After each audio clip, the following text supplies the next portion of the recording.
Good afternoon, everybody, or good morning indeed, depending on where you are in the world. Ready for the OGRL Coffee Cup here this afternoon. It is Watkins Glen for round number 5. At the end of next week, indeed, we'll be at the halfway stage of our season with a 90-minute race at Le Mans. So this is the final 1-hour race that we're going to see for a couple of weeks before we get to Bathurst in a fortnight. It's at Watkins Glen, just under 3.5 miles, using the layout with the chicane on the back straight, and of course using the Grand Prix extra boot layout as well here as expected. In the past in this series we have seen even safety cars here before in OGRL at Watkins Glen, such is the difficult nature especially of the opening corners of this racetrack, and hopefully we can get away without that here this time around, but we will see. Myself, Ian O'Leary, and Jim Cunningham in commentary for you here today on MotorMouth Broadcasting. Good to be alongside you, Jim. I can't remember whether we did that race. I don't think it was with you. A couple of years ago, maybe 1 year ago or so. A couple of seasons anyway, where over the top of the hill we had a right roadblock really at the beginning of one of these Coffee Cup races. We've got a similar amount of cars in the field here again today, so hoping for a clean start and a cleanest race, but this is a difficult circuit that absolutely bites if you do make an error. Yeah, good to be here with you, Ewan. I actually don't think that I was broadcasting that race, but this was my home league when I first started iRacing, so I've been around. I remember watching that race. I believe it was you and James that did it. But I definitely remember that it was like a 30-car pileup in the Esses going up the hill there. I remember that, and it was crazy. It took out like over half the field. I remember that, and it was a giant mess. But yeah, this is that kind of track, and especially if one guy gets it wrong going through there towards the front. I mean, there's the momentum and the way the walls as you go up through the S's there, you really can't see till you're on top of the wreck. So that is definitely a spot on the opening lap to watch. Yeah, it certainly is. We will get to the opening lap in a moment, but qualifying is underway just right now, and the first times will be coming through in a second. But before we get there and properly into the qualifying session, just tell you about the championship standings after 4 rounds of this championship. In the pros, it is exceptionally close. Brent Cook is leading by 2 points over Ryan Merriam. Brad Tidwell's only 7 points back. Adam Gearing is only 7 points back or so.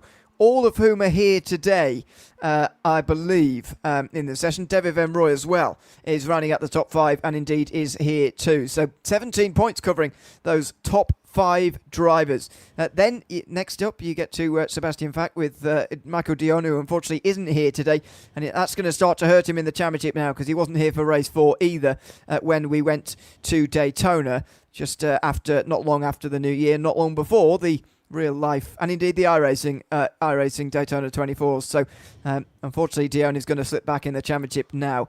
Probert is 8th at a small in for Luna, who round out the top 10. Faluna has missed around though, so expect him to jump up when drop weeks are applied. We'll have a better understanding of that after race 6 here this season. In the Pro-Am standings, it's currently Jonathan Williams who's leading the way by 8 points over William Bailey. Heath Hollinger's got a bit of a gap back in front of him with Quentin Price and Pernod Haddock rounding out the top 5. Pastor, Hansen, Bont, Tukowski and Hathaway round out the top 10. Bont and Hathaway in particular have missed rounds. Tukowski as well actually, so also expect them to move up from the bottom end of the top 10. And in the AM standings, it's Curtis Matthews who's leading the way. An astonishing result for him. Best result of round 3. Only just getting the victory over Julian Rice, but that was a top 15 finish for an AM driver. Pretty impressive going. 14 points in front of Jim Sawyer with John Gardner in 3rd place. Matthew Williams and Brian Hoskins round out the top 5 with, as I say, Julian Rice, who finished 2nd in that 3rd race in 6th position. Cameron Risley then in 7th, and then it's Snable, Champlin, and wow, how do I say that? But Bogan? Bon? Don't know. That I can't. You're definitely asking the wrong guy here. I thought that was more Bon. Yeah. Anyway, tell me how to pronounce your name if you're watching. Yes, help us out. Yeah, please, because I don't know. But anyway, yeah, that's the top 10. The Amstel. As you can see, so many drivers have score points so far this season. 24 AMs, 20 Pro-Ams, and 23 pros. So if everybody turned up, OGRL would actually have to turn people away because there's so many people and obviously a limited amount of people you can actually have in a session. But it's been a remarkable season so far as that is concerned. Going back to the old GT3 format, I think has been a real success over this winter period. Yeah, that was, I think they kind of got bored there for a little while and decided to try to do a multi-class, and things just kind of, fell apart for a little while, but it seems like they've, definitely found their groove again. And this league, when I joined this league, there was a waiting list. I mean, you had to wait, and I believe they're right at that now. Not everybody's showing up every week, but they back in that time they had a waiting list, and like I said, I think they still do. So, this has always been a good league. It's a fun league. Good guys, good racing. Yeah, always been a lot of fun. And hopefully tonight will be as well, or this afternoon, as I'm going to have to try myself to say. Qualifying about halfway through, David Vemroy has completed 3 laps already and has been just recently displaced by Brian Faluna, who's done his final lap of this session as well. Alexander Claudio moves up to 7th, but Tim Prober is probably the best of those who have still got laps in hand at the moment at the top of the standings. So we'll be able to watch him for a couple of laps here, or indeed one more lap, because that's what he's got remaining here. And we'll see where he gets to. A 43.2 is current best, but what the others have managed is after 3, a 42.8, and generally you do go quicker as you go along over the line for Probert, and he moves up to 2nd place. So he's within 2 tenths of Faluna. He's got 1 lap to try and find the time to get ahead of him. Sebastian Fax on a pretty good run here as well. I think he just crossed, if I'm not mistaken. Yeah, he just finished. Where did he jump up to? Up to 4th. It's a good jump up for him. Yeah, very good jump up for. Let's see who else we got. Him. I think we got Tidwell out on the track. Let's go see where he's at. He just finished his. Yeah, just finished now. Just crossed the line to end his 3rd lap. That's 18th place for him. Yeah, of the top contenders, I think Alexander Claudio from 8th and Tim Probert from 2nd are the last ones really remaining before we get to the latecomers like Bradley Lovings, who's not yet started his 1st lap, and Ryan Merriam, who there jumps up to 4th. So he's going to be one to watch in a moment as well. But let's see what the others can do here. Claudio and Probert will both be coming towards the line in a moment. Claudio in the Corvette, and I think this is Landon Abbott, is it? No, this is Horvatin. Yeah. Yeah, so he's coming through the final corner right now. Claudio's about to come across the line as well. With 43.7, the best time before now, and it moves up to 7th place. So a bit of an improvement there for him. What about Tim Probert, though? Can he go any quicker here and get up to the pole? It's going to be a good chance for him here to try and get to 1st position. And he's coming up towards the line in a second. Purple in the 3rd sector. Sectors are quite short round here, of course, at Watkins Glen. He gets close to the wall, running out of the final turn and up towards the start-finish line. Where's it going to be? Is it pole? It is not, but it's slightly quicker. He's only just a 10th away from Brian Faluna. Yeah, that was a good run there. He was close. Oh, Ryan Merriam's on a flyer right now. Yeah, this is only the 2nd lap time of the session, so Ryan Merriam's got some time to go here in that number 1 car, and that Aston Martin is looking strong already. He's less than 3 tenths off pole after just lap 1, and 2 purple sectors on this lap as well is a good showing from him. Up towards the final couple of corners now for Merriam, and we'll see where he gets to in a second. Personal best in the penultimate sector there as well. Yeah, as he comes up towards the line.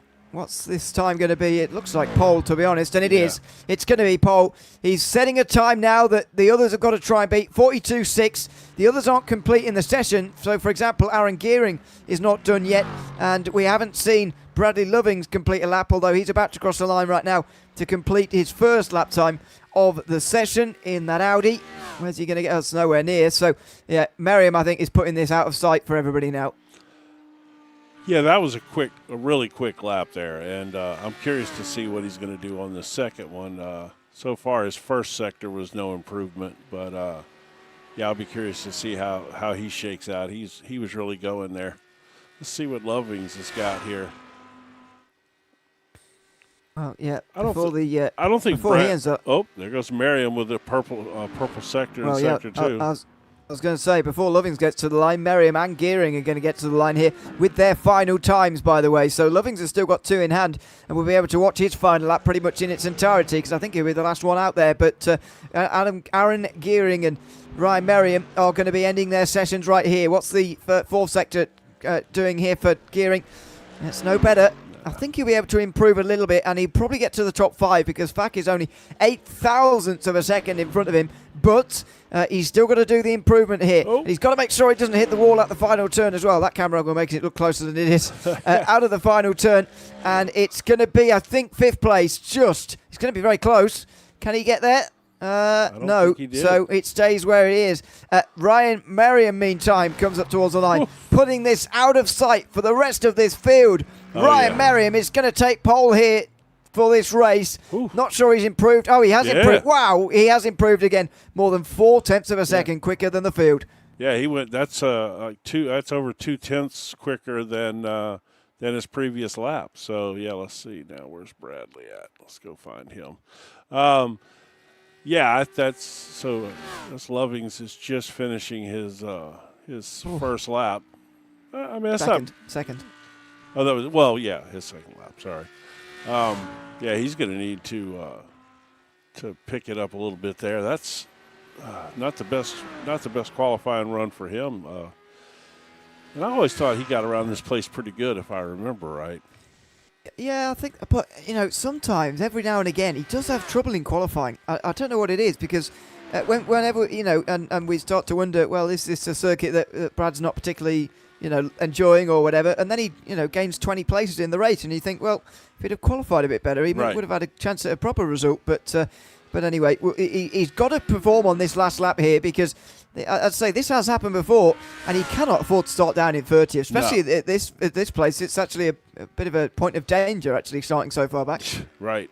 Well, plus, just going up through those S's, even if there's not a problem, the field gets so strung out through there that you just can't give up that much space to the front running guys. You can't make it up.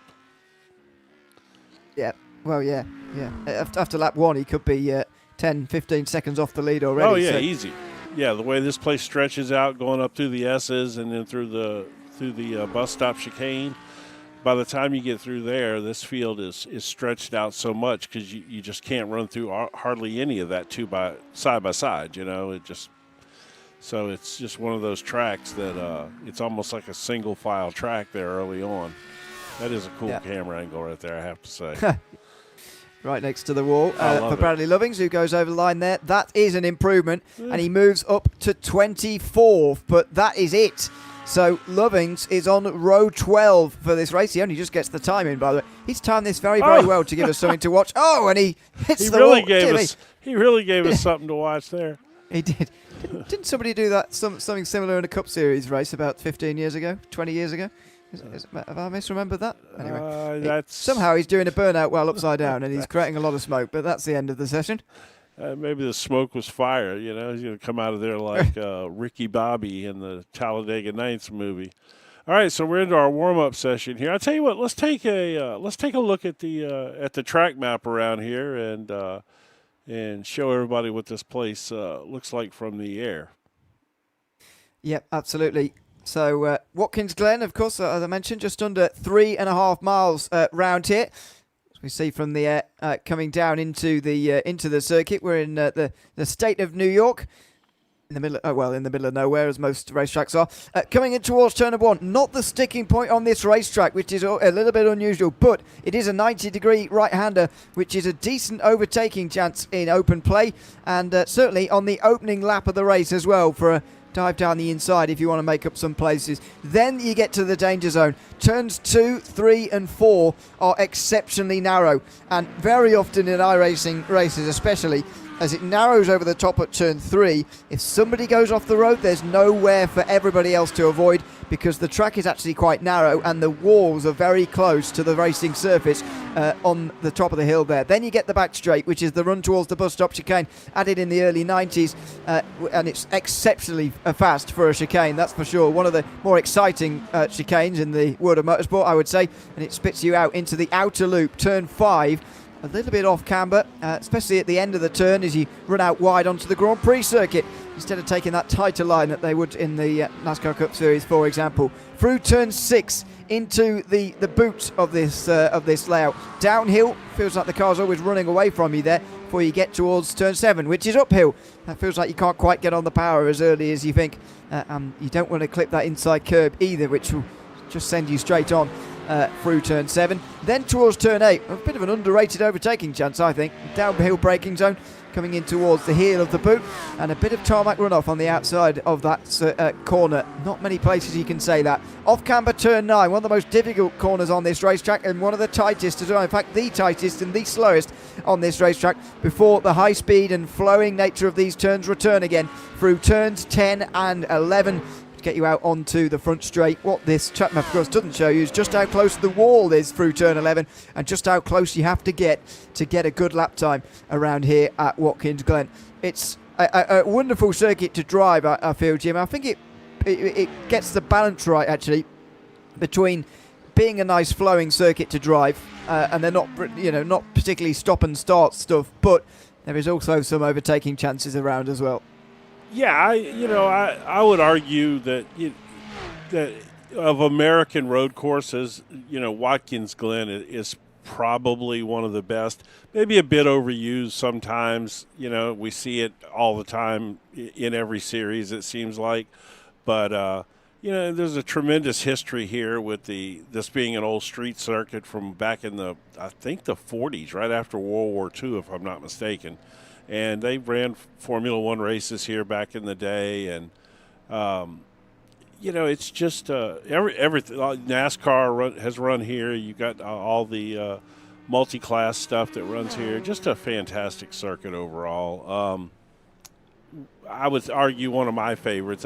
Again, probably just a wee bit overused, but other than that, this is an amazing circuit. Good afternoon to Hayden Young, who's messaged in the YouTube chat to say that he's giving this one a miss this week because he had some teeth out yesterday evening and didn't get lots of sleep, so is watching along today. Somebody poking fun at him that says, "Why do you need teeth to drive?" Bit unfair. It probably hurts. So I don't know who that is, but that person's my new favorite person, because that sounds. Well, like I can't say their name either. No. Oh no, you definitely can't say that one. Mr. Me. So, we'll say it's Mr. Me. So anyway, yes. Hope it's not too bad in the coming days, Hayden, and we'll see you back again in the coming weeks for the second half of this season. Second half of the season, indeed, which starts on the 15th of February. We've got this week's race, of course, and we've got a 90-minute race at Le Mans next week. I've got to say, I'm very much looking forward to that. So am I. It's Le Mans is always good racing, I think, and I think it's quite underused, really. I understand a little bit why in our racing, because it is really long, and that does make it a little, and it's pretty dull to drive, if I'm honest. But I think in terms of racing, I'm really excited to go there and see how they go along those long straights. The slipstream should keep everybody really close and be good racing for 90 minutes, I think. What's funny is that you and I probably have the exact opposite opinion of that, which is funny. From my perspective, I find it to be I like driving it. I don't really know why, but I do. But then to watch a race there sometimes can get a little, if it doesn't have a nice sized field, it can get kind of boring, I think, because they get spread out so much. But if you've got a big field there, it's big fun. So let's get this grid started, because it's a big field. So let's get this. We'll get the grid up and running here. Yeah, indeed. It's not the longest pace lap in the world either, so No. we'll get on with it. Ryan Merriam will be on the left-hand side of your screen there, having taken pole in front of Brian Faluna in the Rexy Porsche on the front row of this grid. Tim Probert will start from third place for the 8th place man in the points. David Van Roy in the Aston Martin, who's run well here at Watkins Glen and OGRL in the past. He will start fourth. Sebastian Fack and Adam Gearing will then be on row 3. Gearing starts today fourth place in the championship, just 14 points behind Cook, who is a little bit further down. Indeed, there he is, 7th place. Thought he was further actually than that. Got to 7th in the end. Alexander Claudio joined him pretty late on there in that qualifying session with an 8th place qualifying session. Stephen Smalley is in 9th place in front of Jeremy Cheney, who rounds out the top 10. 11th place went to Heath Ollinger, who's taken the pole in the Pro-Am class, by the way. Alongside him is Justin Dos Vates. It's Brian Dukowski, second in the Pro-Ams, ahead of Sean Riley, perhaps surprisingly down on row 7. Row 8 is Alan Purser, no longer in the in a Lexus livery, and not a Lexus. Will Bailey is in the Mustang alongside an all-Mustang row 8. Quentin Price is 17th in front of JT Sawyer, who's taken the pole in the AM class. Berno Hano just in behind him before. Mitchell Williams rounds out the top 20, second in AM for him. Tidwell down in 21st, so not the greatest qualifying for him. Before the first of the Acuras in 22nd, Curtis Matthews. Stefan Bauer is 23rd in front of Bradley Lovings, who I think will be disappointed with that qualifying, to be honest. 25th for Jonathan Williams, who's ahead of Raul Pasta. 2 pro drivers there on row 13, quite a long way back. Adrian Rich and Julian Race then are on row 14. Before the top 30 is rounded out by Javier Sierra and Scott Carlson. Cameron Risley is next to Damien Horvatin, who is qualified quite a long way back there in the Mustang as well. Cody Bont is next, ahead of John Gardner, with Hayes Bourne in 35th, ahead of Danny O'Brien. Yella Sons is 37th in front of John Snable, and that's the first of the all-AM rows, by the way, row 19. Brian Huskins and Clyde Comfort round out the top 40. Bobby Lewalski is ahead of Robert Sackett on row 21, ahead of David Stoops, Micah Dickerson and Landon Abbott, rounding out a massive 45 car field here tonight at Watkins Glen. That is a huge field, and it's going to be a very, very busy hour, that's for sure. Indeed it is. Yeah, this is it's going to be entertaining. Like I said, with this amount of cars on this track, there's going to be just insane action everywhere. And I guess we've got to place our bets a little bit as well as to what we're going to see on the opening lap here. Is it going to be one of those big tie-ups, those big smash-ups over the top of the hill, or are we going to get away cleanly? A lot of the drivers, to be fair, who were in that race where there was such a big pile-up, are in this race, and yes, we're in that one as well. So hopefully they'll remember, have the long memory, and remember to keep it clean through the opening lap especially. And, I mean, obviously nobody intended to initiate that accident, I think the problem is just the slightest little mistake going through there can just cause absolute chaos. It's just the nature of that area, the way it's walled in. You can't see going up through there until you get, until it's too late, and there's just nowhere to go. And I just remember watching that race. I literally rewound that and watched that several times to try to figure out what happened. It was that was a crazy accident for sure. Yeah, hopefully we get away without the same happening here today, because that would not be ideal, particularly at the beginning of this race. But let's wait and see how we go as we get up towards the start of this race. It's the OGRL Coffee Cup once again here for season 5, round 5. At Watkins Glen, Ryan Merriam in control of the field after a dominant performance in qualifying in that Aston Martin. He waits a little bit. He goes on the front straight, and we are green flag racing for 1 hour here at Watkins Glen this afternoon. And Merriam does get the jump, as expected, from a pole sitter at the beginning of this race. David Van Roy round the outside of Aaron Gearing there for 4th position. Holds on to that place. Further back, there's a lot more side by side. Now, let's see over the top of the hill here. Are we all going to get through cleanly here over the opening lap of this race? The front guys are, but it's the trouble's going to come at the back, if it is going to come at all. Let's see from this long shot whether there's any trouble coming round the corner. Looks like, at least for the front guys, we've got away with it. There it is. Yeah, we do have a couple of drivers down at the back, but it's not quite as big as previous years. Bits of damage, though, down the back end of this field. Yeah, and that's the problem. They're bottlenecked up, and it's just a hot mess back there trying to get through it. You got cars just sitting there waiting for it to clear. Bradley Lovings has to tow back to pit lane. So does Julian Race, the Yellow Suns. Brian Dukowski has to do that as well. Adrian Rich decided to start from the pit lane, and Clyde Comfer hasn't made the start of this race. We've got a battle here for the lead right off the bat as Faluna has passed Merriam. Merriam's going to come back again, though, in towards the end of the opening lap, in towards the heel of the boot. He's on the outside for turn 9, but that could be quite important for Faluna. If Merriam shows speed in the race that that he's that much quicker than the rest of the field as he was in qualifying, then it's important for Faluna to get in front of him and try and disrupt him. But there's contact there, and Faluna is having to hang on really quite close with Merriam really quite close behind him through these final couple of turns. Yeah, Merriam gave him a little kiss there from behind, let him know, hey, I'm fixing to come through here. You're gonna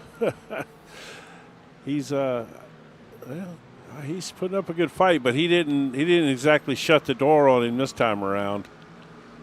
Side by side over the top of the hill again between these two. Merriam on the inside for turn 2 is going to get the shorter run, and he's going to get through here. They're both going to slow each other down here, though. And Probert, he tried to get involved, and he had a window there, but he lifts off. You saw the sparks there from the exhaust.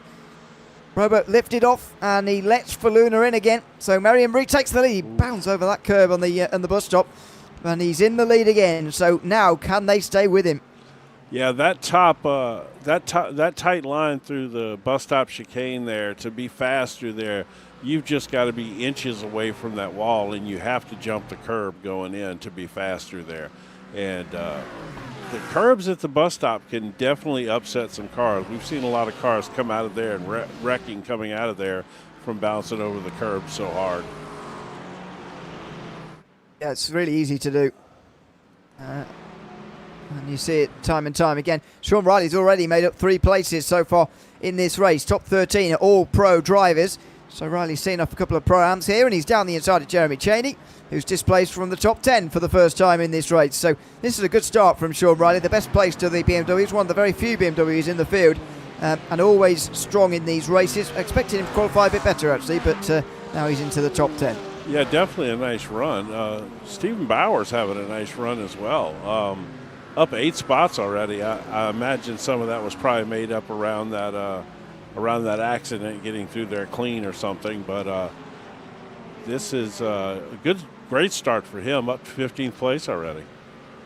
Yeah, absolutely. Qualified in 23rd, so moves up behind Heath Hollinger now, who still leads in the prime class after taking pole in that class. So we'll try and get a replay in a moment, just as things settle down here, of the opening lap incident, because it did happen quite a long way back this time round. But in live pictures, Tim Probert is catching up to Brian Faluna, and he's going to get close towards the bus stop chicane. He's not going to go through, though. He'll just stay in behind. Merriam, though, is extending a 1-second lead. I think the early signs are that his qualifying pace is being translated into race pace too. Yeah, I mean, he's certainly fast. We'll see. Let's see how it goes with the. He's already getting by a lap car. Wow. Okay. Somebody must have got a little damage. That would have been a pit stopper, I suppose, from the opening laps. Yeah, we'll see. As these tires wear, pace is going to change on these cars, and obviously pit stops and all that comes into play, and we'll see how all that goes. But yeah, clearly Merriam's going to be. He's clearly the car to beat right now for sure. Early on in the race. I'm gonna go back and try to. I'm gonna leave it here on the leader for a second. I'm gonna go back and try to get that incident at the beginning of the race. Yeah. Okay. I'll leave you to do that. Well, Ryan Merriam continues to lead out front by about a second. In the background, you can see that's Cameron Risley there passing. By the way, he did pit on the opening lap of the race. So did Danny O'Brien, Julian Race, Yellis Sons, Bradley Lovings, as I said at the time, Javier Sierra, Robert Sackett, Jonathan Williams and Brian Dukowski. They are all, I'm happy to say, still in the race. So 44 cars started. Clyde Comfort didn't start in the end, but 44 started and 44 are still in the race. However, many are laps down already, with damage repairs happening on those opening laps. So it's been pretty chaotic, these opening laps, but we've still got everybody in the race. Yeah, I mean, definitely a little chaotic, but with 44 cars here, there's going to be something on that opening lap somewhere. Let's go back here and let's see if Oh dear. So it's Kowski's already backwards. Yeah. As he comes in to stop there. So, oh dear, it must have happened about 25th place or something, because Lovings is right at the head of it, and he qualified 24th, as we saw at the end of that session there. So, the top 20 have gotten away with this, but it's behind that where things have gone wrong. And I mean, how Kowski's arrived into that shot backwards, I've got no idea. Let's see if we can unpick why here. This is going to be well behind the crash here now. Yeah, Kowski's already backwards. Curtis Matthews, oh, he's a lucky boy. Look at that. He just about squeaks through. He was the second last driver to sneak through there. All right, let's see. I'm going to go back to this one, change camera. See, he's already around by this point. It's already a hot mess. I can't. All right, I'm going to do it. I hate doing it this way, but I'm going to. So there must have been. Oh, it didn't work. He must have had that Mustang alongside and not given the room up over the top of the hill there through turn 3. Yellow Suns is going to arrive on the scene very, very quickly here, I'm afraid. And I think actually he is going to arrive on the scene pretty quickly, and there just isn't anything you can do when you arrive there, unfortunately. And he actually managed to get out first, but see, with a lot of damage, and he had to come in on that number 1. Now, this might tell a bit more of the story. The problem with these camera angles going up the hill there. Maybe from the helicopter we might be able to see a little bit more. Yeah, let's try that. We'll try that. I think Kowski there had a Mustang on his outside and just didn't quite give it the room, or indeed got hit by that Mustang. Let's see here if we can. He loses spun on it by his himself. own. Yeah, spun on his own. That uncovers a lot. So, in the end, it's cold tyres over the top of the hill with that Corvette, and Kowski loses it on his own. Well, of all the things I thought happened there, that wasn't top of the list, that's for sure. He just completely lost it on his own.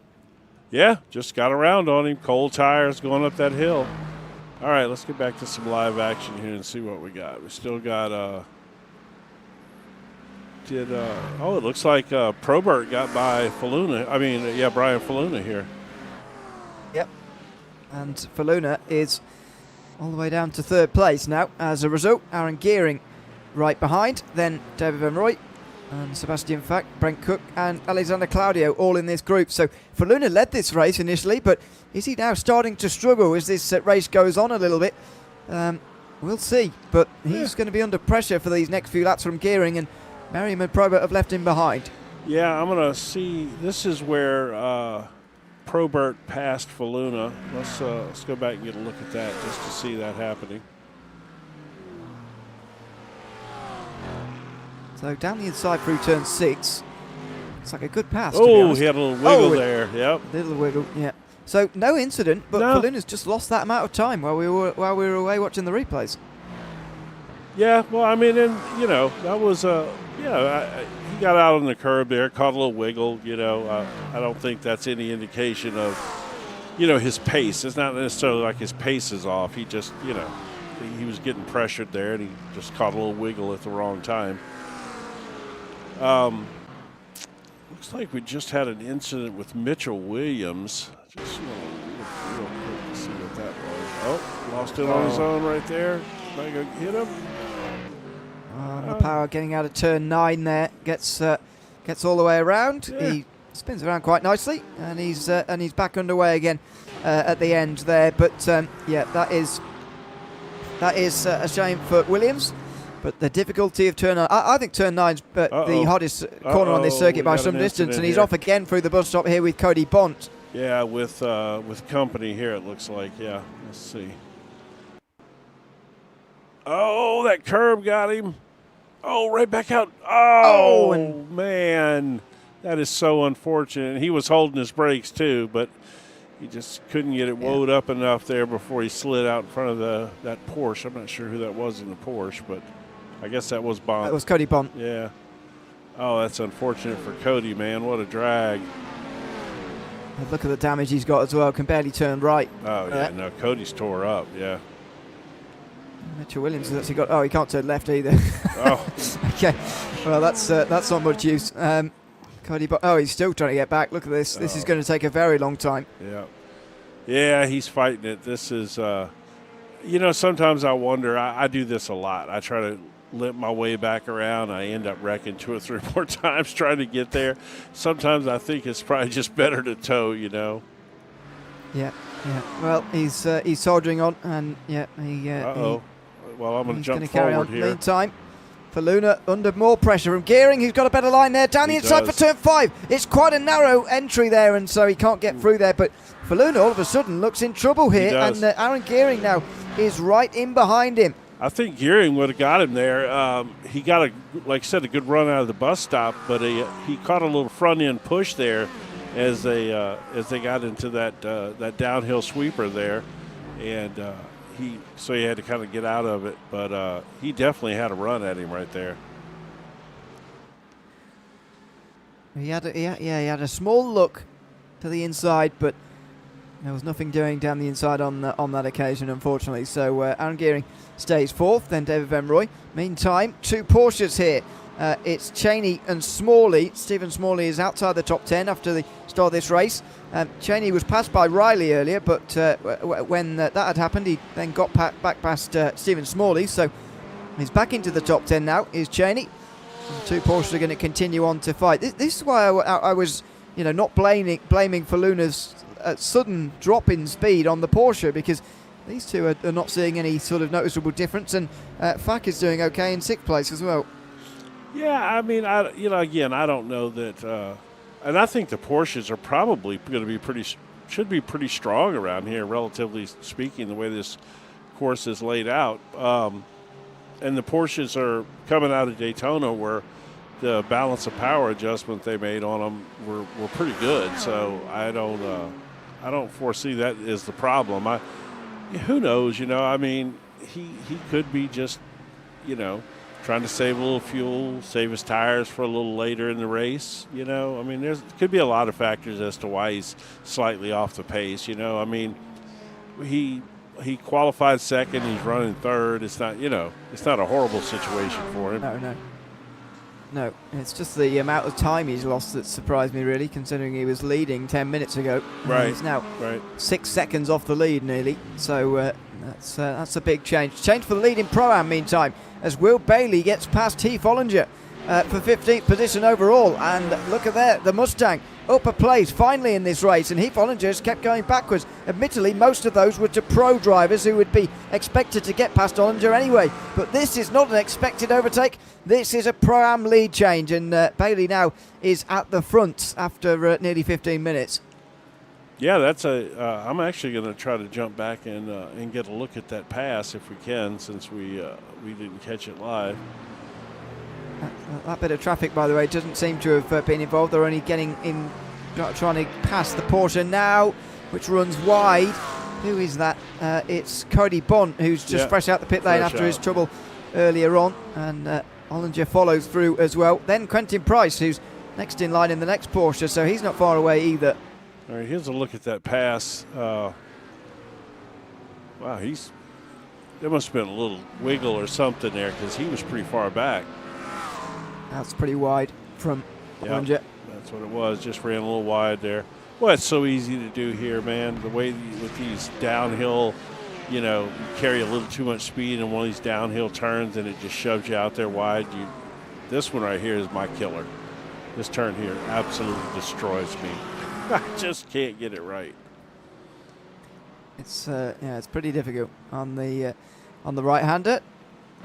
Through the bus stop again for those guys. In the meantime, Sebastian Fak is in 6th position, just in front of Brent Cook, and then Alexander Claudio, who's in 8th. Then Sean Riley. And he's gone. Fak goes for a spin here, and he's hit the wall. He's only brushed it though. He'll have to turn around, and that's going to be difficult. There's a whole train of drivers coming through. Right. Careful. He's going to do it. Wow.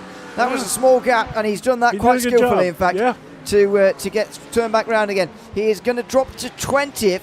That's Raul Pastor going past, but he's gotten away with that. It could have been a lot worse. He could have been still waiting now to get turned back round again, but he's gotten away with that.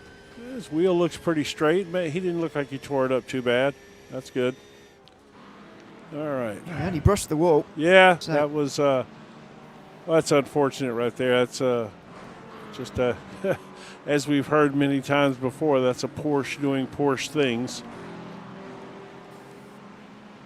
Yeah, Yeah, he was under pressure from this group, Brent Cook, Alexander Claudio, Sean Riley, and now they are freed. Are they going to be able to catch the group headed by Brian Faluna, maybe? But that's a 6th place game for Sean Riley, who is just racing very, very well here. Most places gained inside the top 10 from him, indeed, for Sean Riley. And it looks like he might be able to grab a couple more here as well as we go over his shoulder and over the top of the hill here at Watkins Glen. He's not going to be able to get down the inside by the bus stop chicane, but he's there or thereabouts in this group. Yeah, he's having a nice run. This little pack right here has been having some really good battles. Like you said, we lost a Porsche out of there earlier, but this is nice little action through here. Also back here, I wanted to drop back to where Fack ended up in this pack. Fell back into a hornet's nest back here. This is about a 5 or 6 car train through here. And it puts another car between the AM leaders, by the way. Jim Sawyer's at the head of this group. Curtis Matthews is at the back of it, but there's 4 cars in between them. So they're in the same group, and Matthews looks like he wants to try and get on terms with Sawyer here and try and make a move for the AM lead, but it's going to be very, very difficult to do that when there's so many cars between you and him, and Sawyer is going to do his best to keep them behind so he can continue to have that little cushion to just keep Matthews away. Curtis is having a hell of a season, if I'm being honest. He has finally, I've been racing with Curtis now for a few seasons, and originally he and I were similar pace, and we almost even did an endurance race together at one point. Never did come together, but we, but he's found his consistency now. He really is. Just saw somebody. That was Alexander Claudio stopped there, by the way, from the top 10. What in the world happened there? It's a strange place to be stopped backwards. That before turn 10. So he was in that group with Riley and Cook, who's also dropped a couple of seconds. I think he's made contact with Cook. No, I think well, maybe. Let's see. I think he might have had a series of. Oh, there they are. Look. Oh my gosh. That's bad contact. And is that Cook in the McLaren there? That must be. Well, it's one of the McLarens anyway. It must be. So that was an awkward moment. There goes the front bumper. There it goes. Off through the final turn. And Cook has now been overtaken by Riley, obviously. Cheney has gone through now, and Stephen Smalley is right behind too. So there goes Cheney. He's not quite going to get through into turn 1 there, but Brent Cook's got no front bumper. So surely he's got to come in soon, because that looks like a pretty poorly McLaren. Yeah, that was a mess there. It didn't even show as a wreck. It just showed as an off track. I saw it. To be honest, I was quite surprised to see that much contact when we got to the video. I normally wouldn't even have went back and looked at that. Just the fact that Claudio stopped on track made me want to go see what happened. It was pretty bad wheel-to-wheel contact, because Gearing has got by Faluna here. This is a couple of moments ago. He's still by. Yeah, I'm trying to find the incident. I wanted to go up there and see what's going on, but I wanted to see if I can go back and find that pass. It happened at the same time that wreck was going on, I believe. And Faluna just in free fall. Oh no! Let me see. This is not good. I'm not sure what just happened there. With him at the moment, Edition. So it's all happening back there. It's going. Oh, there we go. That's Tidwell going around. That's Tidwell down to now 28th in the race now. Tidwell. That's unfortunate for him. I'm still trying to find that pass, to be honest with you. Why is it jumping to the scenic shot? It's so weird. It's still on the battle, to be fair. It's acting like the cameras are acting like somebody's blinking, though, because the way these things work, if somebody blinks out, it kicks to just like the track shot, general track shots, and it's done that twice now when the camera was on gearing. So I wonder if he's having some slight blinking issues or something. No, I'm not sure. I haven't seen any myself. It could be on my end too. That's it's the internet. You know how that goes. Yeah, well, that's true. I mean, then everyone would be blinking too, which Hasn't been happening from what I've seen, but yeah, it's third place for Gearing anyway, and Faluna chasing on. I think he's probably going to be more looking over his shoulder though at David Van Roy, who's in 5th place. Meantime, Rich and Dickerson rather. Micah Dickerson up 19 places now, only to 25th though, so still a long way to go for Dickerson. Nice. But he started from the back of the field and stopped nearly 20. Yeah, nice. In fact, let's take a look at some of the biggest movers in the race here. Well, we got a second. Well, there we go. I think we'll see that he is the biggest mover forward. Dickerson, 19 places. Hoskins and Nawalski have also managed 16 for Landon Abbott, who started dead last. So yeah, lots of positions gained, but none of those who've gained loads are inside the top 20. Stefan Bauer has made a very impressive drive to get to the top 10 after qualifying outside the top 20. That's perhaps one of the more impressive ones. Yeah, no, you have 13 spots up into the top 10. That's passing some good quality cars in this field. Yeah, he's now in that group with Brent Cook and Alan Purser here. You can see Cook is just trying to, I mean, surely he can make it from field from now, so I don't understand why he's still soldiering on here, because we're 5 minutes away from halfway. Surely, maybe he can't pit yet and make it to the end. Maybe the window's quite narrow, but I think he can pit now and make it to the end. So why he's carrying on with the damage, I'm not sure. Yeah, I mean, he seems to still be going okay. He hasn't dropped any spots. I don't think. Cheney and Smalley have definitely both got past. Since the wreck? 4 seconds in front. Cheney and Smalley were right on the back of him after the incident, because as he came out with and as his front bumper fell off, Cheney then got right in behind him. Okay. So I think he is losing a lot of time as a result of carrying on at the moment. What was it? His last lap time is a 47.4. It's 2.5 seconds slower than the race leader. I know he wasn't ever quite as quick as Merriam, because not many people are at the moment. But not many are. You know, he shouldn't be 2.5 seconds slower. This time round, he's a 46.7, so that's a bit better, but it's still a second slower than Smalley. Look at this, man. Van Roy has caught up to these guys too. Yeah, Gearing hasn't gotten away since he got past Faluna, which everyone else has managed since passing Faluna. Gearing hasn't managed that yet. Well, I keep cutting away from this group, but you just can't. They're just steadily battling through here. Let's flip the tower over for a minute just to show the different classes a little bit, and we'll go back to the overall tower. Bauer just having a tentative look down the inside there at the bus stop that time, but he couldn't get past Cook. He's going to try and make light work of him though, because this McLaren is slow, and they're losing time because they're stuck behind it right now. Yeah, this was we just had a pass here with Gardner. I believe Gardner just got passed, if I'm not mistaken. To be honest, I caught it out of the corner of my eye. Yeah, this is why the class tower is quite hard to decipher what the hell's going on. No, I want to put it up because well, the league guys like it too, but just to give people an idea of what's going on down and through the classes, you know, just give them a little bit. But yeah, we'll go back to the overall tower. Especially since you're the one that needs to one that needs to see it as well. Well, somewhat true. Dos Face is in. So Just Face is in. He's in that, or was in that group, stuck behind Brent Cook, and I think he's decided, well, if Bauer can't get through, then I might as well come in. But now Bauer has got through, and he probably would have followed through as well, maybe, if he'd still been there. Purser can't quite do it though, so this could be more difficult. Still, Cook is carrying on though, and the fact that Just Face is in means that surely they can make it to the end from here, and with less than half an hour left. I mean, surely they can. So why he's carrying on, I've still got no idea. Here comes Purser. He's going to get the slipstream from Bauer, who just gives him that little bit of assistance into the bus stop, and he breaks later. Purser's into the top 10, and Brent Cook is outside of it now, desperately needing to pit. Yeah, it's definitely time.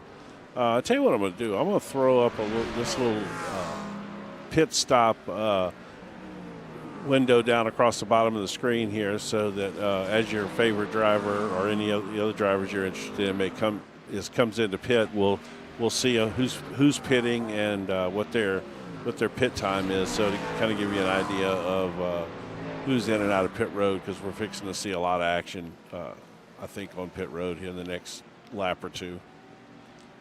Yeah, I think that's a good idea. It's going to be, over the next 10 minutes, pretty much everybody coming into pit lane for their pit stops, which are not mandated, but you will need to make one, with a fuel tank limited to just 60% size. So Cook is surely going to be next one into the pit lane. Lovings is in, as well as Micah Dickerson at the moment in the pit lane. Pernell Hamlin Cook is going to dropping join down them. the. Oh yeah! Oh dear, he's driving backwards. He is going. Be careful with that. backwards. Where's he going? What's he doing? Yeah. Oh, he's got disqualified. I mean, what is he doing? That was so silly. That was unbelievably stupid. I mean, he can't drive backwards down the racetrack like that. He had to do that on purpose. But he tried to then turn round in the runoff on the outside of turn 9. Yeah. I think he genuinely thought he'd get away with that. Yeah, they're not going to let you go too far in the wrong way on the race course, that's for sure. That is unbelievable. I know it's narrow after turn 9. You can't see round the corner. It's a blind bend, but that's what the relative's for. I mean, goodness me. I can't believe he's done that. No, that's pretty bad. All right, let's see if we can figure out where this may be after the fact here.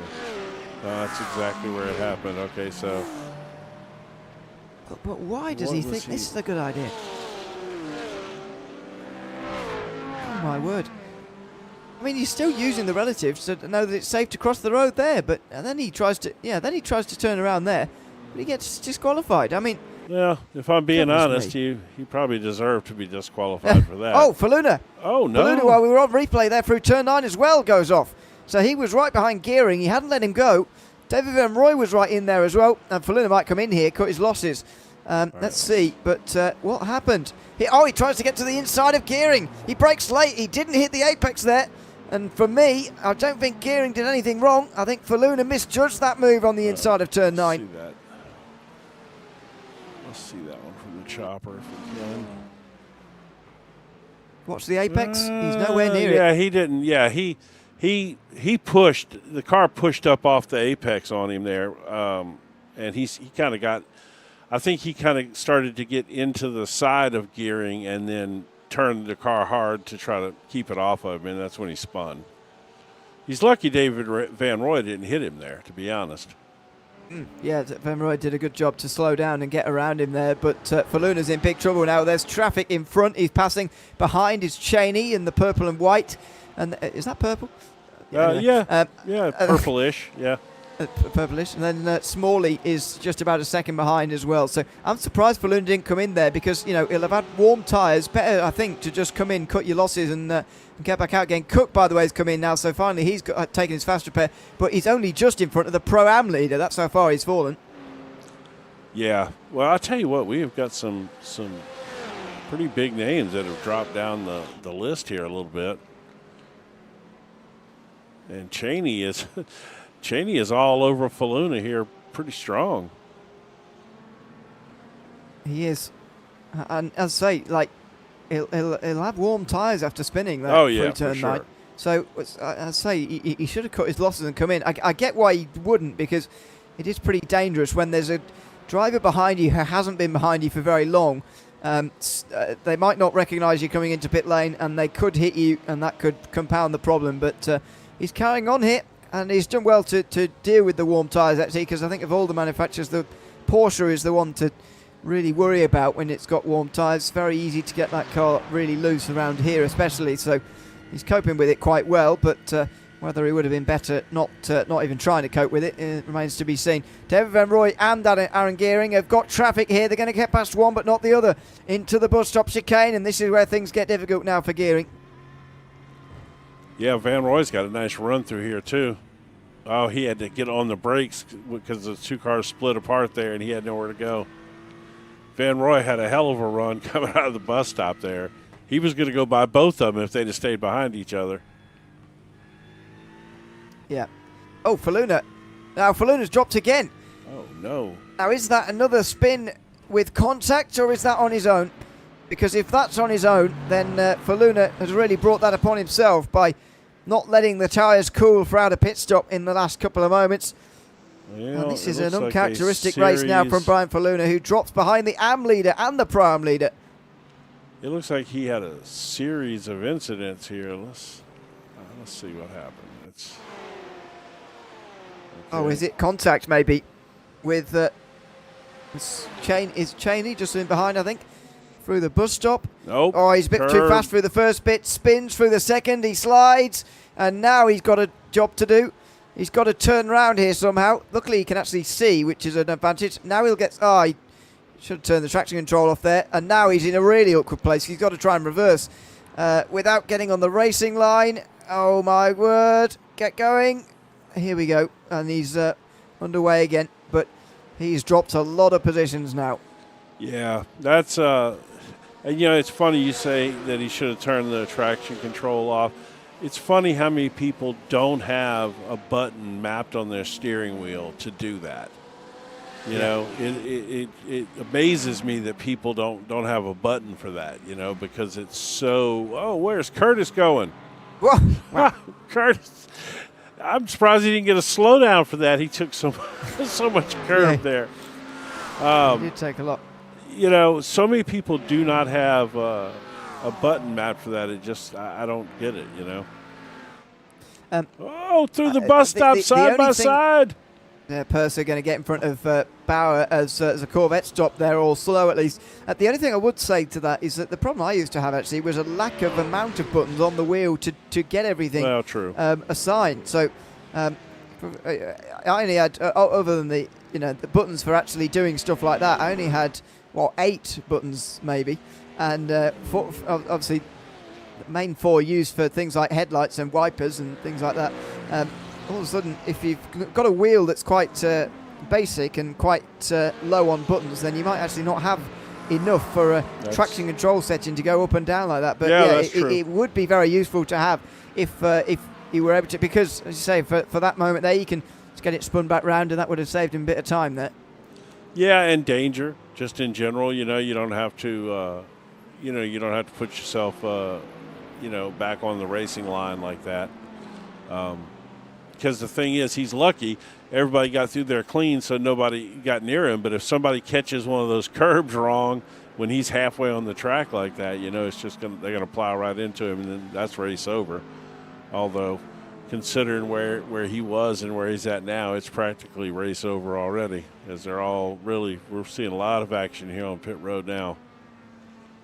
Basically, the entire front of the field, with the exception of Tim Probert, is in pit road now.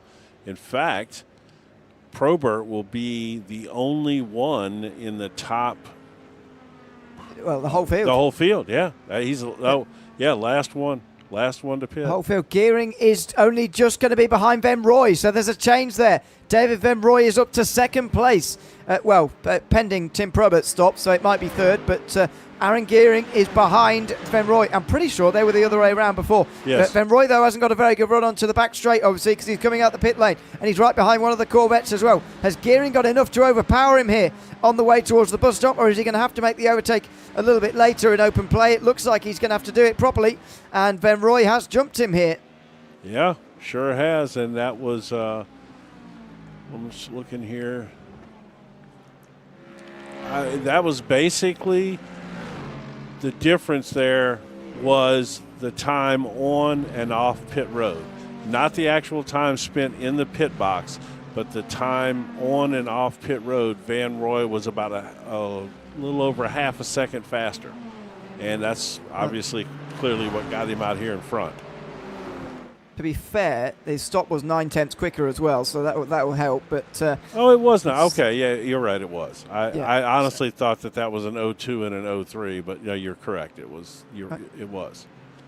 Meantime, he's down the inside here at the heel just before Van Roy can really get himself up to speed here and in the rhythm. This is definitely going to cost them any semblance of chance to get past Probert, but I'm not sure they were expecting to get past him anyway. Oh, and he takes a tight line there, just Van Roy. He was expecting Gearing to try and get the undercut, and he's just going to go around the outside instead. Van Roy's defence is for nothing in the end, because Gearing just goes around the outside instead through the penultimate turn, and he moves up to third place. Probert is a long way ahead of these guys, so this will be the fight for third. That was a very intuitive move on. Look at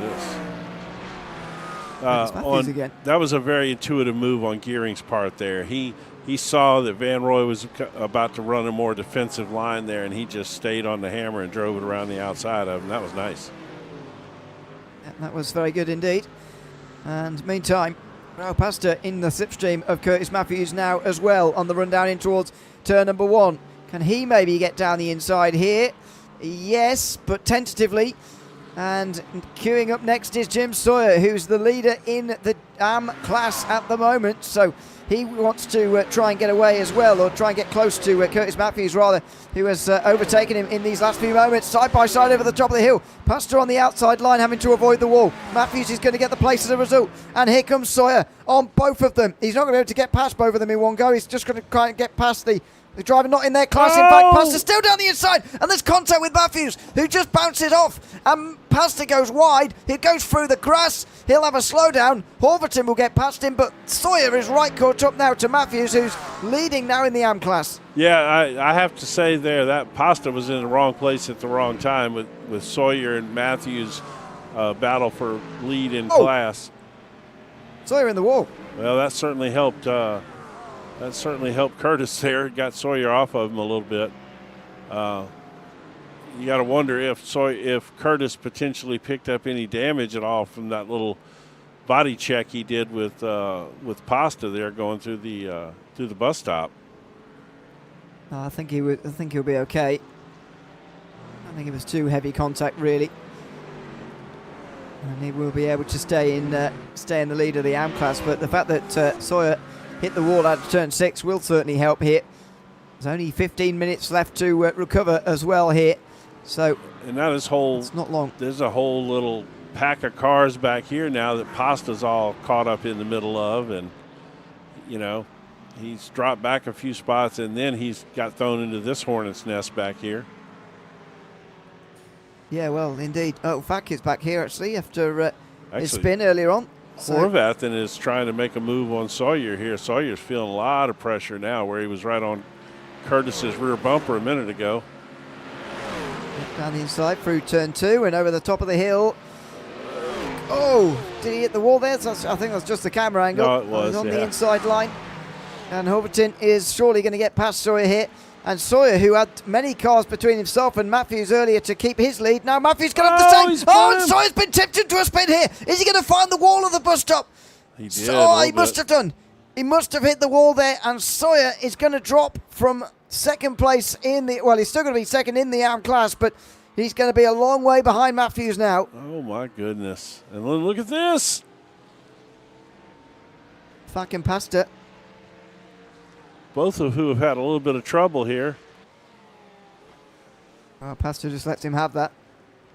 Well, considering he's been beating and banging around the track there a little bit, he probably just like, hey, I don't need any more of this right now.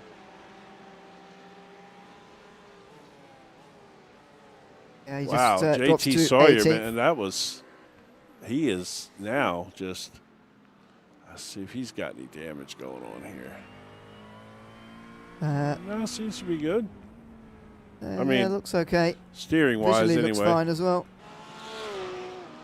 Man, what a turn of events for JT, huh? Yeah.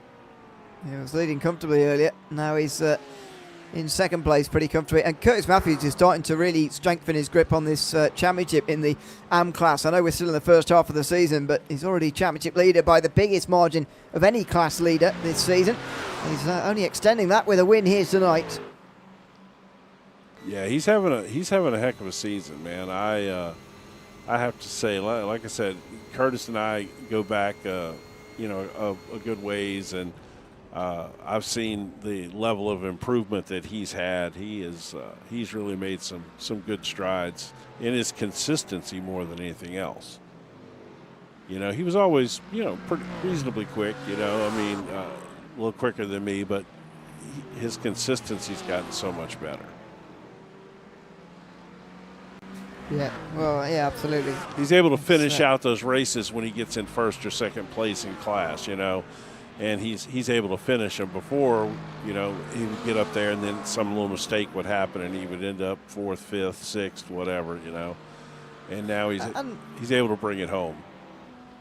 And he's top 15 overall right now as well. I mean, yes. If he was a Pro-Am driver, he'd be fourth, which is not a bad place to be running in either. So, yeah, this is a good run for him, and he's not far behind this battle, which is the leading battle in Pro-Am. Quentin Price currently leading the class in front of Heath Ollinger, and then Will Bailey, you can see in the Mustang just in the background, that's third. So the top three all together in Pro-Am. Yeah, we've had some really nice class battles throughout the day here. It's kind of settling in a little bit right now, but it's typically how it goes, and then they'll all of a sudden they'll draw back up together here.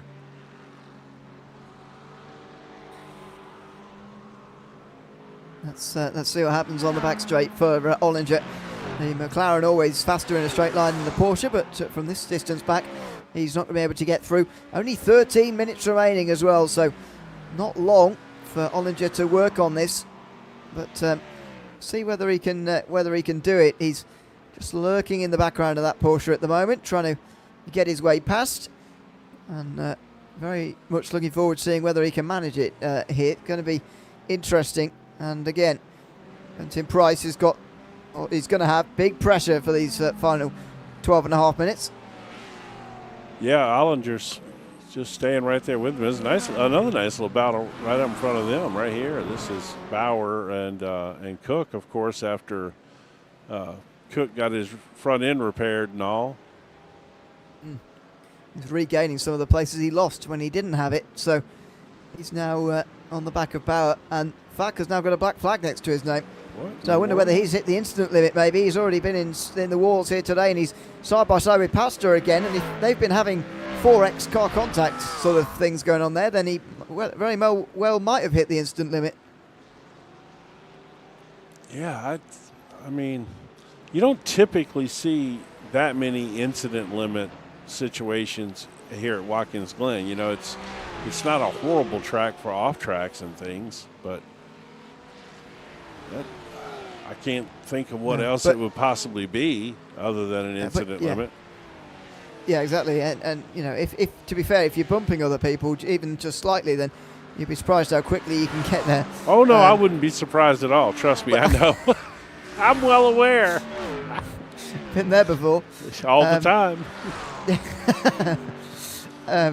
Trying to, I don't actually know what the limit is in this series actually, but it's never too high. Cook goes to the inside and he gets to ninth. So it's a race very much of what could have been for Brent Cook here this afternoon. He's the championship leader coming in today. He's going to lose that to Ryan Merriam pretty comfortably as well, because he's going to lose 8 points, and that's 4 times the current advantage he has over Merriam. So as I say, a race of what could have been. As now that he's got his front bumper attached again, Cook is making places back again as well. Yeah, I mean he's still got a little time, and he's next. Well, he's only got a couple seconds up to the to Purser, so you know he might be able to pick up another spot or two potentially. Yeah, let's see whether he's got the time to get there. I think Purser will probably be the limit if he can get there at all. This is Faluna meantime. I know. Frankly, didn't realise he was still in the race, but he's 22nd. He's just past John Gardner. He's not far in front of Brad Tidwell.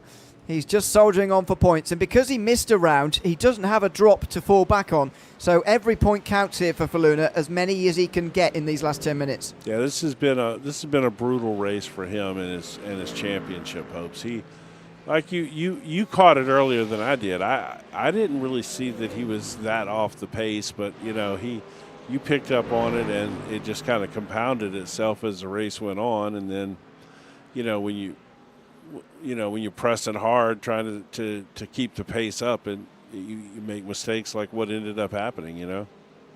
Yeah, he's led laps tonight.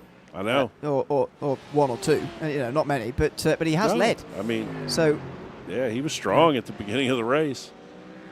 Yeah, it's a shame to see the way that it's ended here for Brian Faluna. I'll be surprised if he gets to the top 20. He's going to need some trouble for others to get there. Price and Ollinger still fighting in the Pro-Am class. Heath Ollinger currently third place in the championship. Price is in fourth, so they're both gaining at the moment on Jonathan Williams, who is in here tonight, but he's 35th at the moment, and he is 2 laps down on the overall leader. So that just shows you the opportunity that these guys have got. They're both gaining more than 20 points as it stands. That's a look down the inside from Ollinger. They're both going to want to win this race, and Bailey is going to catch up to them both as well because they're fighting, and that's Price going wide. Slightly put off by Heath Ollinger going down the inside at the toe of the boot, I suspect. Down at the heel, he's going to get through here as Ollinger into 12th overall, but the Pro-Am lead, and now there's 3 cars fighting for this class win. Yeah, I mean, that's what I'm. Here we are. We're almost 50 minutes into this race, and we've got 3-car battle here for the class lead. Just fantastic. Yeah, absolutely brilliant to see. Pop that up one more time just so everybody can see the classes where we're at. I mean, look at how much closer it is in this class than any other.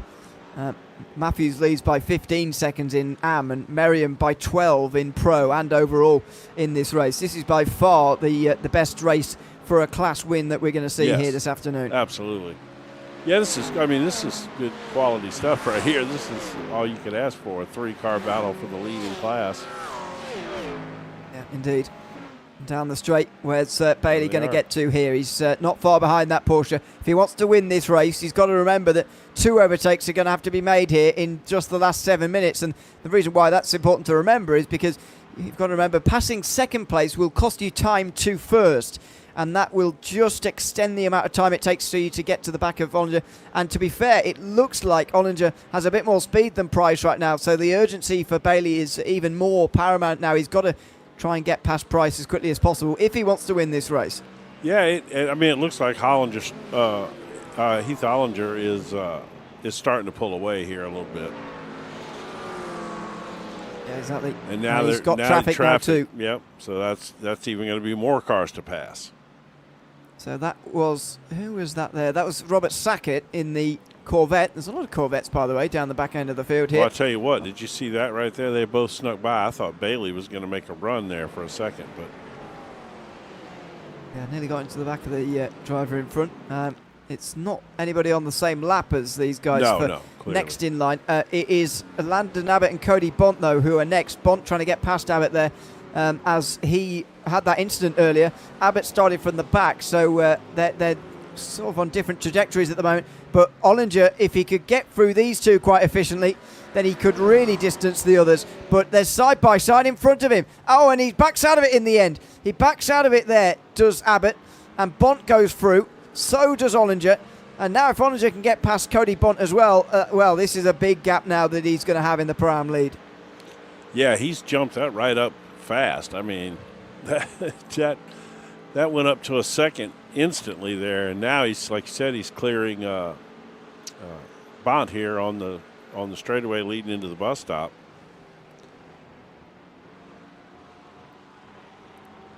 And I think it might well be done and dusted now at the front of the field, to be honest. I think certainly for Bailey, he's too far back. He's now second off of Price. Meantime, Horvidin's closed into this group, but he's got a penalty now.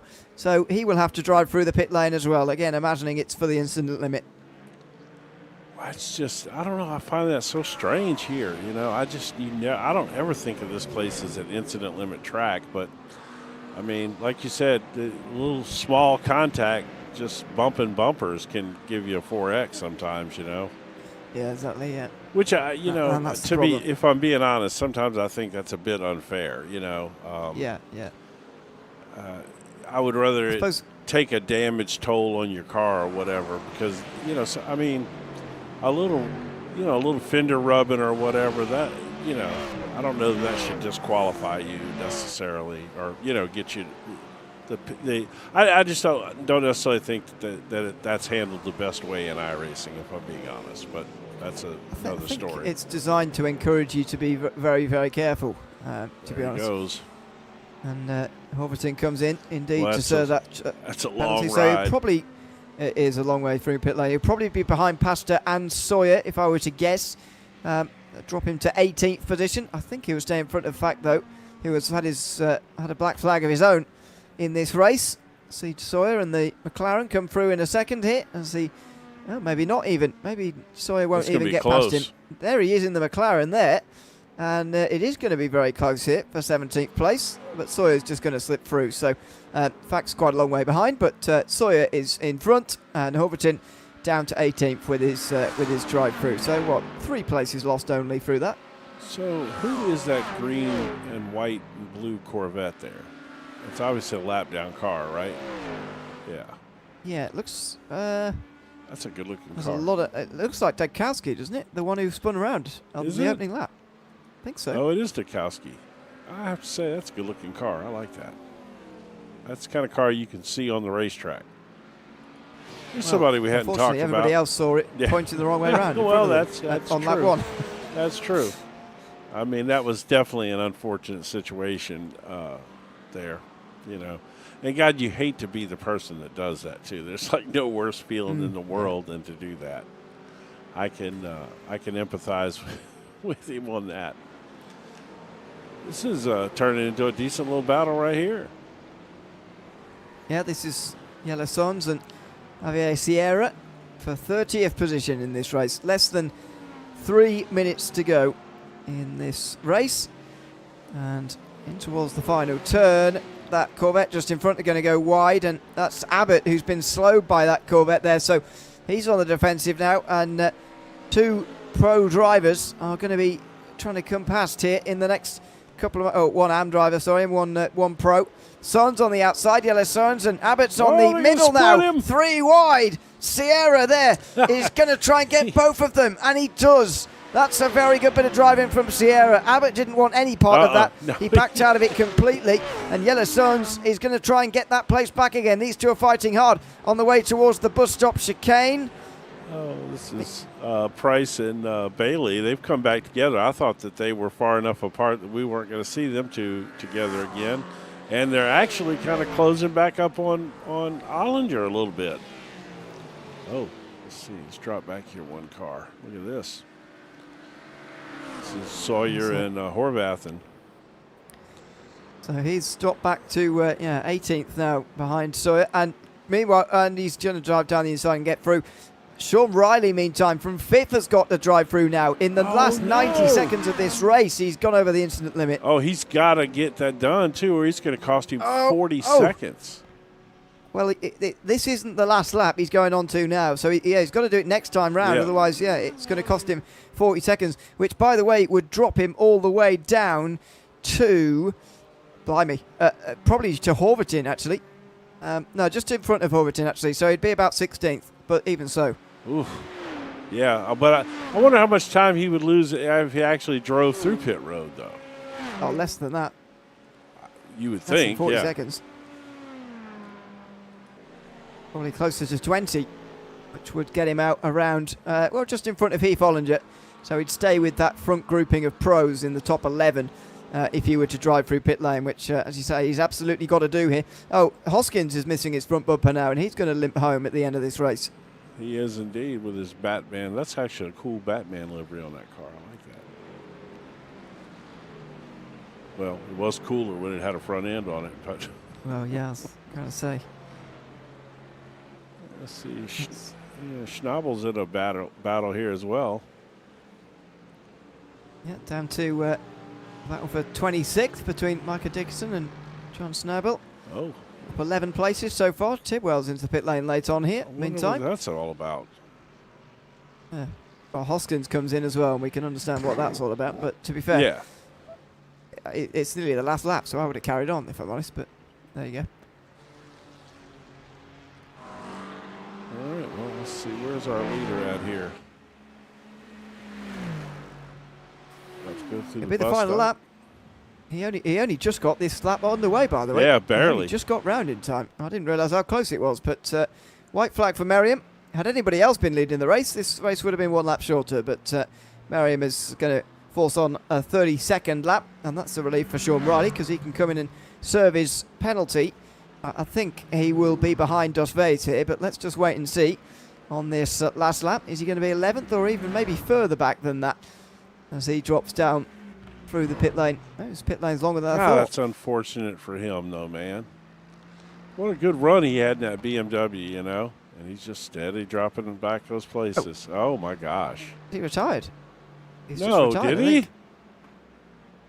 Well, it said he's out next to his name, so I wonder whether he's coming to pit lane and just giving up the ghost. But meantime, Ryan Merriam is coming through the final couple of turns right now to take a dominant victory. He did lose the lead initially off the start of this race, but he won it back rather quickly, and he's going to win by nearly 20 seconds. He's in an amazing run of form.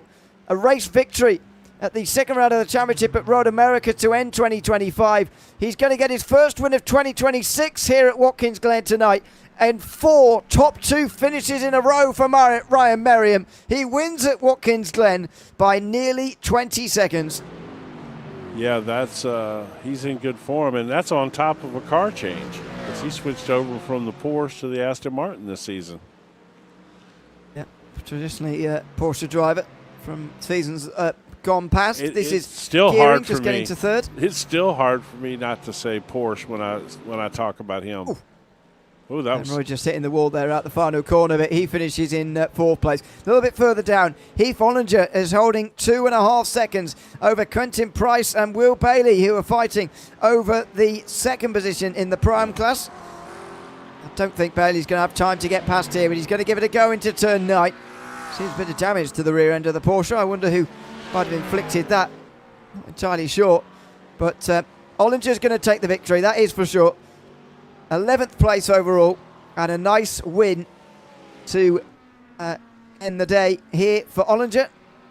In the Coffee Cup here from Watkins Glen, he takes the victory in front of Price and Bailey. And Curtis Matthews wins in the AM class here comfortably in the end, ahead of Jim Sawyer. And what great form he is in as well. He'll extend his championship lead at the end of the day. The only championship leader, by the way, of the 3 to do so. Yeah, he, like I said, he's on a good run this season. It's great to see that. Now the final turn. This is the final battle. Oh, Fact trying to get past, or Rich trying to get past Fact rather. That's Dukowski that he was alongside. And that rounds out those on the lead lap. 19 drivers still on the lead lap at the end of an hour of racing here today. Oh, that and was getting to the end of the race. About 39 of the 45 who started. That was good fun. That was a good race. Yeah, absolutely. Yeah, definitely enjoyed that. All right, let's see. Let's go take a look at some results here. Let's see. We'll do the overall, and then we'll break down the classes. After that, we'll do the overall, say maybe top 10 or so, and then we'll go through classes after that.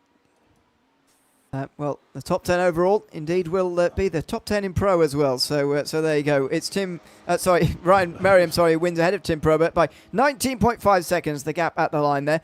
Aaron Gearing was a half minute back in third. Then David Van Roy, who was just in behind him with Jeremy Cheney in fifth place. Stephen Smalley ends up in sixth place. Cheney and Smalley were running together pretty much the whole race, really. And just about 2 seconds apart. Alan Purser, Brent Cook will lose some ground in the championship, and in fact will lose the championship lead to Merriam. And he's going to get real closed in on by Gearing as well, though he will stay ahead of Aaron Gearing. Then it's Stefan Bauer and Justin Dos Veis who round out the top 10 overall, and indeed in Pro. In Pro-Am, it's Heath Ollinger who wins by 2.8 seconds in front of Quentin Price, with Will Bailey there as well. A bit further back was Raul Pastor, with Bobby Lewalski a lot further back.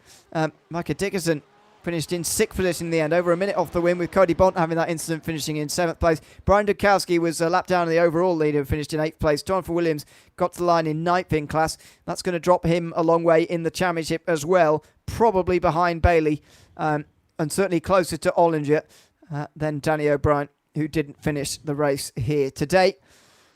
And in the AM class, Curtis Matthews takes the victory by 25 seconds in the end ahead of JT Sawyer, with John Gardner running off the podium. John Sneebel was over a minute off the win with Yellow Sons in 5th place. Landon Abbott, Hayes Bourne there as well. Brian Hoskins was 2 laps down, so was Cameron Rizzi. And Scott Carlson. Well, about half the field. Oh, my goodness. There's a lot of people waiting, so we better get on with it. Ryan Merriam, the race winner tonight from... Let's do our class winners first, and then we'll go from there. All right. Well, Ryan, class winner, of course, but overall winner as well. Congratulations on that tonight. 19 seconds in the end, more than 19 seconds. Just how comfortable were you out there on the circuit today? Because you looked like you were very much enjoying this combination in the Aston Martin. Hey guys, yeah, I was enjoying it quite a lot.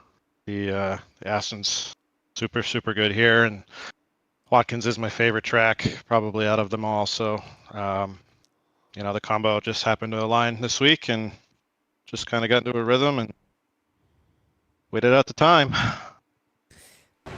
In terms of this season now, you're in a great run of form. 4 rounds in a row, you finished in the top 2, and 2 of those victories. Just what do you put that recent run of form down to in the Coffee Cup? I had a lot of practice, man. It's starting to, every year, every trip around the earth we go around iRacing, I guess you could call it, you get a little better, and the tracks, they stick in the memory a little bit more. So when we come back around to these tracks, I remember practicing last year for, hundreds of laps. It's just a little bit easier this time around, and usually you can find some tenths in there. So, it's just experience, and the more you do it, the better you get, type of thing. Well, absolutely. Congratulations on winning here today from Watkins Glen, and thanks for chatting to us at the end of the race as well. Yeah, thanks, guys. Appreciate the broadcast, and you guys have a great day.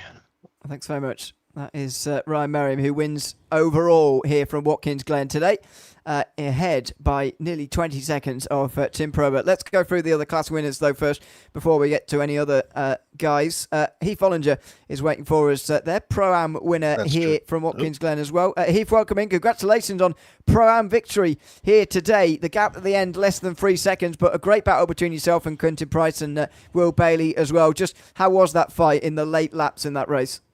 Yeah, that was a lot of fun. I think Quentin made a slight mistake coming out of the toe of the boot. Got on the grass a little, let me get beside him, and after that, I think I was pretty much able to keep in front. But yeah, it was a lot of fun with Will and Quentin there during the race. Yes. It's your first win of this season in the Pro-Am class anyway. Just what are you expecting from the rest of this season now that we're approaching the halfway mark? Are you still targeting the first place in the championship by the end? Of course, yeah. I think just consistency and being towards the front of the Pro-Ams should be able to get towards the top of the list there. I think I may be 3rd or something, but yeah, not expecting a lot this year since it's my first season in Pro-Am, but that was a lot of fun, putting in a lot of practice. So you are indeed 3rd. You might still be 3rd, but you'll certainly be a lot close to Jonathan Williams. Anyway, it's getting closer at the top. So congratulations on a win here for Watkins Glen here today, and thanks for chatting to us at the end as well. All right, thank you. Have a good day. Thanks very much. That's Heath Ollinger, who wins in Pro-Am in front, not that far in front, actually, in the end of the Am winner, Curtis Matthews, who comes to join us now as well. Curtis, welcome in. Congratulations on a class win in Am that is a big gap in the end for yourself of 25 seconds. Just tell us about the early stage of that race, though, where JT Sawyer was leading the race by, not very many seconds, but there were a lot of cars between you and him in that Am leading battle. Just tell us what that was like from a chasing cars perspective. Honestly, I don't know how I did it. I've been practicing a lot this week during the officials, and I did the endurance race this weekend here, so I tried to get as much lap time as I could just to figure out like how to pass cars and where to pass and everything. And I don't know what happened with JT or how I caught up to him, because he's always hard to battle against. We lost quite a few guys at the very first lap, and then there was a couple going out in the typical corners where they spin. So it's just unfortunate there, but to catch up to JT and battle against him, that was a lot of fun, especially us going into the pits And then we both were talking on the last lap, letting each other know that we're going in, and we were joking, saying it was going to basically be a race coming out of the pits. And I took one tire. I'm not sure how many he took, but I was able to actually get out right in front of him. And then me and Pasta and all of us were battling into the bus stop. And then from there, I don't know what happened with him. I just put my head down and kept going. So Curtis, I'm sorry. Yeah, Curtis, I want to ask you about that. So there was a point there where JT was pretty much right on your butt, and you and Raul Pasta went side by side through the bus stop there, and you there was a little body check there, and you kind of got the better of that body check, and I was just wondering what was going through your mind right then, because I know you had JT right behind you. In fact, I'm showing the replay as I'm asking this, so you'll be able to see it later. Yeah, I'm watching. Yeah, so and JT came out of there and actually hit the wall right after that, which kind of gave you that cushion that you needed, to kind of get away from him. But prior to that, he was right on your butt, and you and Pasta went through there together. Were you a little nervous on that? Like, kind of like, hey, get away from me, man. I'm fighting for a class lead here. Well, so actually I've been racing with Pasta in the officials, ironically. So me and him have time to like race against each other, to kind of be comfortable with each other. But yeah, when we were going up the straight, and we were all on the radio like, oh, we're going 3 wide. We're gonna be doing this. All right, let's go. So I tried to give room. I stayed wide at the first turn and stayed tight on the inside for the second, but just the sheer speed and momentum actually pushes the car out. So I think that's where me and Pasta bumped, and it wasn't intentional. I apologize after the hit, because I did see him go wide afterwards. But yeah, that was scary. I was like, all right, like we're full sending this, all of us. So. Just one more question, Curtis, before we let you go. Yes, sir. What's the point of taking one tire? Is it a Watkins Glen thing? Do you do it everywhere? What's going on there? So I usually don't take tires, but I just been noticing during the officials that the front left was wearing down about 10 to 15% more than the rears, and about 3 to 4% more than the front right. Since it's such a heavy left-hand turn, mainly for the high speeds, I knew taking a new tire, it would give me more grip towards the end of the race compared to anyone else that didn't take tires, and the fact that it would heat up faster and be up to temperature pretty quick, which means I would have basically a lot better grip, through towards the end of the race if I wanted to push harder. So that's the only really reason why, just because I wanted that stability if I need to use it. Well, interesting. I didn't know people would be taking just the one tire. I guess it makes sense now that you explain it like that. Congratulations on taking the win in the AM class here today, and thanks for chatting to us at the end as well. Thanks, guys. Great broadcast. Can't wait to watch it again. Thanks very much. Thanks, again, buddy. Were you watching while driving? Of course he was. Oh. Well, I'm watching it right now as I talk to you guys. Well, yeah. I have it on my screen. So, Curtis, quick question for you. How's the VR shoot. headset situation working out? Are you back to the... Oh, man. We're all fixed. Yeah, you're on the Beyond again? I'm back on the Beyond. They gave me a little booster stick, and I went like crazy overboard with these ferrite cores and chucks. I put them on all my wires. So yeah, no, it's fixed it, and I'm able to run all my max settings again, and it's beautiful. I was gonna ask, did you guys get the camera thing fixed? Yeah. Well, to be honest, I had it up. Did you put yours on today? I didn't today. I'm sorry. sorry. Well, nobody did. That was the thing. Aaron Gearing did. The last I looked right at the start of the race, nobody had their camera turned on, so I didn't, there wasn't anybody to show, but it looks like Gearing had his on. He was the only one today. So you need to pump the guys up to do that. There's bound to be more guys than the two of you in here that's got cams. And, so the cameras are working again. So if y'all want to start doing that, pump the guys up to do that. Let's get some of that, because it's always fun getting to see somebody's reaction when they, either win or have a wreck or whatever. Just it's cool to see the reaction. Well, nobody wants to watch me. They all want to see the corgis anyways. So well, that's true. You can put the dogs on camera. That's right. Oh yeah, they're always running around. So yeah, dude. Definitely next time I'll make sure it's turned on. I just wasn't sure if you had this stuff fixed or not. Yeah, it's but- all good. All right, awesome, man. Yeah, definitely next time it'll be all set up for you guys. All right, buddy. But hey, All right. great work, guys. You guys always do amazing, and thank you for the interview. It was my maiden victory. So Yeah, that's Thanks, right, guys. huh? That's right. I forgot about that. Yeah, congratulations again on that. Congrats. You're having a hell of a season, by the way. I'm trying, man. Yeah. So you guys got more people to interview. I appreciate the time. All right, great man. work. Thanks. Thanks very much. That's That's Curtis Matthews, who wins in the AM class. Let's go back to Pro now and get through a few more of those who were up towards the front. Aaron Gearing finished third at Watkins Glen here today and joins us now as well. Aaron, welcome in. Good to have you with us. Third place in the end, just holding off David Van Roy towards the finish, but a few places gained on where you started here today. How was that race for you generally in the Mercedes? Sweaty. That was good fun. Good fun. Just apologising to Brian in the other chat there for the contact that we had, but we've come to a discussion that it was Brian's fault and not mine. But there we go. Has he agreed on that? Yes, he has actually. Oh, So okay. it's all good. Sounded like you just said that just to, just to sort of, I've determined that it was his fault, 100%. No, yeah. no, yeah, We've yeah, both looked exactly. at it and come to an adult agreement that it was Brian's fault. I think that's generally the conclusion we came down on in the race as well. How were those last laps there with Van Roy right in behind you? Because that wasn't a very big gap at the end there for your podium position.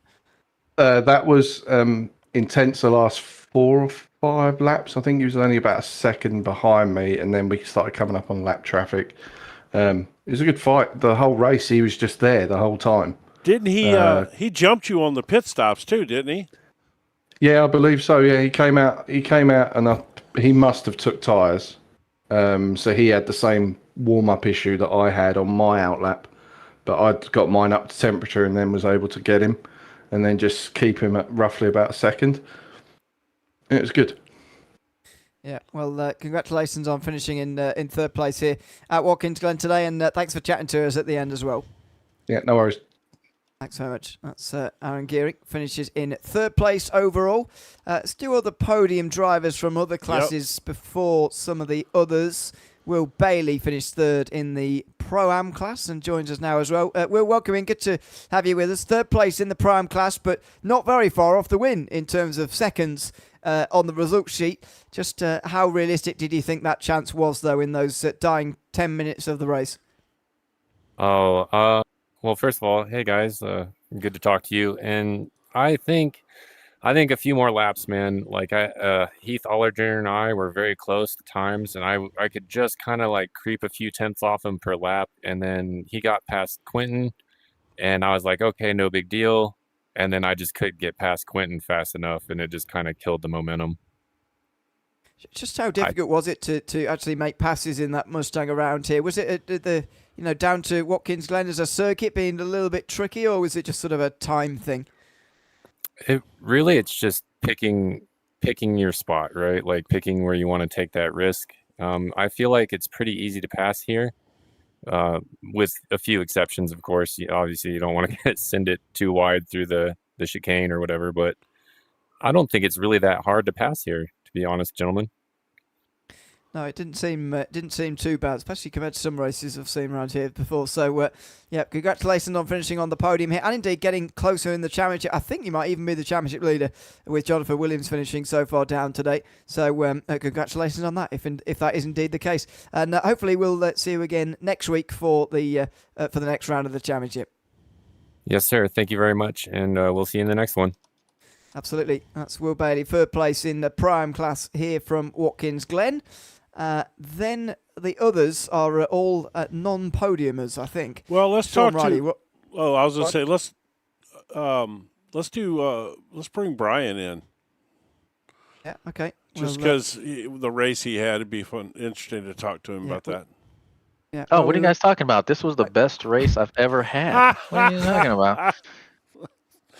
I hate to I say. can sense the sarcasm in that in the voice there. Tell us a little bit about how you feel at the end of that race, Brian. A race in which you led at one stage and unfortunately finished down in the pro class anyway, down in 15th place and much further overall. So how do you feel at the end of that one?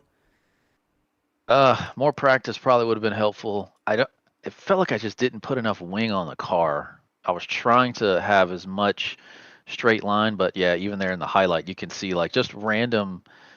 The rear end was so on a knife's edge that it was not enjoyable to drive. It was the complete opposite of Daytona, where it was struggling. Even for that little bit where I got ahead of Ryan, and I think that was more just because I got my tires a little bit more warmed up than him. After that, though, the car was it was not enjoyable. It was very touchy. So not my best race for sure. Not the worst race I've ever had, that's for sure, but a lot to learn and just, I need to get back on and practice. I haven't been on the sim for basically since Daytona. So I need to get more practice. And then the contact with Aaron, just totally understeered into him. I was trying because I saw him struggle in the previous corner on exit.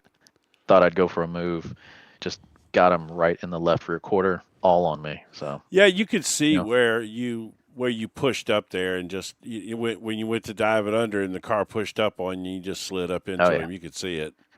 Yeah, I could get him on the brakes into the corner, but yeah, I just a little bit more of ambition ahead of adhesion on that one. Yeah, and it in the end, well, we're waiting to see where you unfold in the championship, but it's going to cost you some points, of course. Do you feel like, or is it still realistic for you to have a shot at the championship this season once the drop weeks have applied themselves and all that kind of thing? You should be a lot closer. Is it still a realistic target for you, or do you know there are races down the line you won't be at, and therefore it's not really a target for you? It's the latter. There's going to be races towards the back end of the season. I'll be doing some training, military training, so I won't be available for probably maybe three races. So I knew it going into this season. You need to tell the government to work that training around your sim racing schedule better than that. It's okay. They compensate for that with the financial aspect, so I can't complain too much. I'll miss some, which it happens. I might still look at doing some, GT3 roulette. I might just start picking random cars for races, not the Audi though, God, and trying out different cars, different combos, and just having a little bit more diversity there. And it'd probably help me too, because feel like I'm starting to plateau a little bit in terms of skill. So doing different types of cars on different tracks will be good to, reinvigorate and kind of re-blue some of my skills. Yeah, well, we'll look forward to seeing you at the rounds you can make in the next, couple of months indeed, to the end of this season. But thanks for joining us at the end here today, Brian, after not your best race, as you've said, but we'll hope for a better one next week if you're around, and we'll see you then. Yeah, looking forward to the next. What is it? Was it Le Mans? Le Mans, 90 minutes. Okay, yeah, we'll see how that works out. I might have to do something here, because one other thing that happened during the race was my cat decided to have random running around and jumping right across my feet during the race. So she hit me on the gas and the brake a couple times. So hopefully we can not have that happen. So if you're going to play GT3 roulette, it'd probably be a good time to start, because I would guess the Porsche is probably going to be a little off the pace potentially at Le Mans. Just the straight line speed there matters so much that if you were going to start playing roulette, it might be the time to do it. Yeah, we'll certainly look at it. We'll see what's a good combo there, and we'll practice with that and hope for the best. But all right, gentlemen. Well, I've eaten up too much of your time already, so on to the next one. And see you next week. Hey, seriously though, thanks for coming in when you didn't have a good race and talking to us though, because a lot of guys would not have done that. So. Hey, any race that I can go out and just enjoy myself and have fun is still a good race. That's right. Whether you're first, second, or 18th or 50th, as long as I can have fun. Absolutely. Thanks very much, Brian Falloon, finishing at the end here at Watkins Glen here in the fifth round of the OGRL Coffee Cup, 15th in the pro class. In the end. And one more that we haven't talked to. So Sean Riley's not hung around any longer, but Damien Humperdin is still there, and we can chat to him now as well. Damien, welcome in. Good to have you with us. An 11th place finish in the pro class, a little bit further down overall, obviously, as well. How did you find that race? We did see you, unfortunately, having to take a drive-through penalty towards the end of that race. Was that hitting the incident limit there late on? Yes, it was. It was the off-track incident limit. Can't blame anybody but myself for that one. Early on in the race on lap 1, you saw that pileup. Luckily, I avoided it, but lost a ton of time. So I started taking some liberties in turn 1 to gain some time, and then it bit me. Tires were worn. The track was really warm, and then when I passed the lap car, I just slid out and got a drive-through. How was it back in the traffic here today? Because Watkins Glen is not the widest circuit in the world, and you qualified a little bit further down. So how did you sort of pick your way through the traffic today?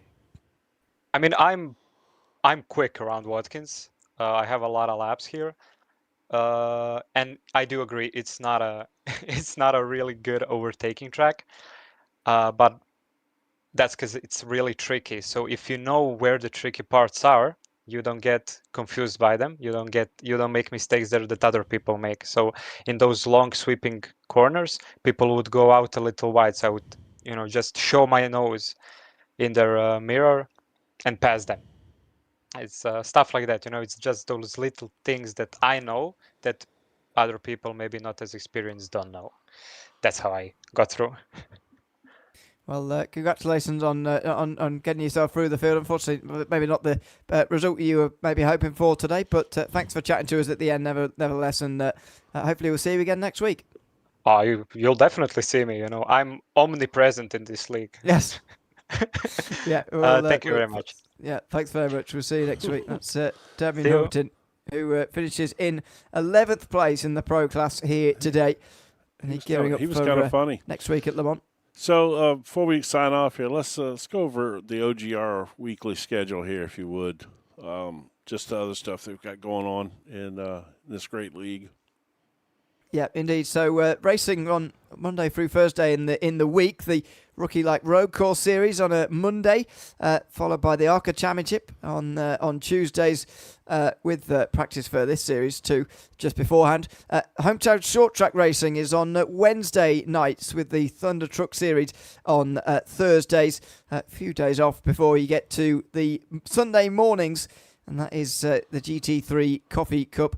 All of those races starting roughly 8 to 9 in the evening, Eastern Standard Time, except on the Sunday, obviously, where we're here very early in the morning.